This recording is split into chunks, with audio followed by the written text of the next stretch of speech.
Even at my most distant, at the times when I detested him the most, he kept reaching out.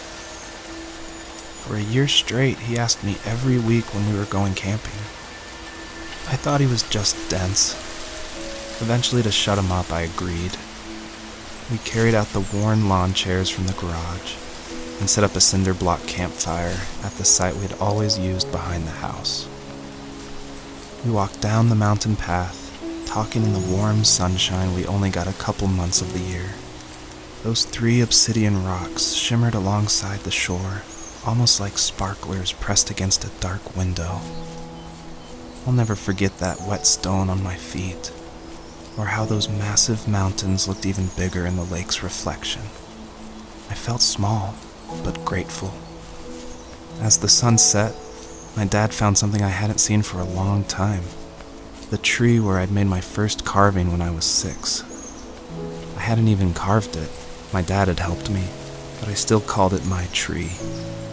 Something about seeing my name there made me open up, and we talked about everything that night in that old camouflage tent. I told him how much I loved sketching and design, and how it would be a dream to study architecture in Seattle.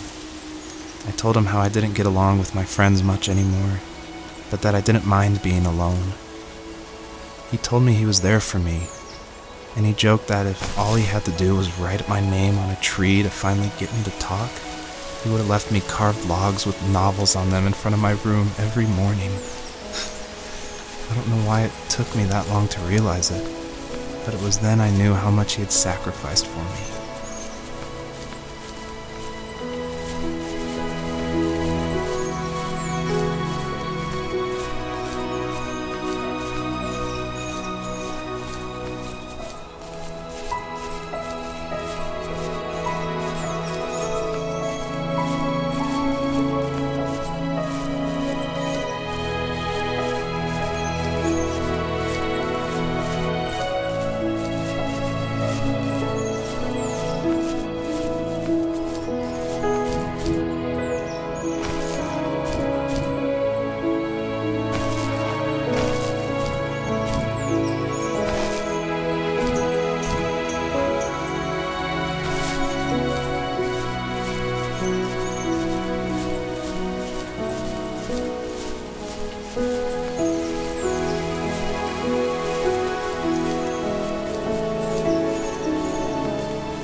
On our property, there were old abandoned pieces of a shed and car long left unused.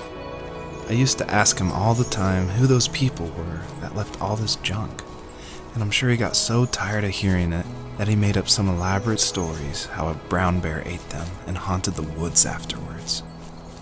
What's funny is I think it made those people seem more real, growing up thinking they were still hanging out like they couldn't say goodbye. I used to tell my friends how I could swear I saw spirits move near the water, and that always freaked them out. I guess it didn't bother me, because the way I saw it, they were normal people with old cars and sheds, just trying to figure out how to survive and be happy in the middle of nowhere. It was a cool thought that they didn't want to leave, but I was a weird kid. Well, you had good company since those ghosts liked living in a place where they were brutally devoured.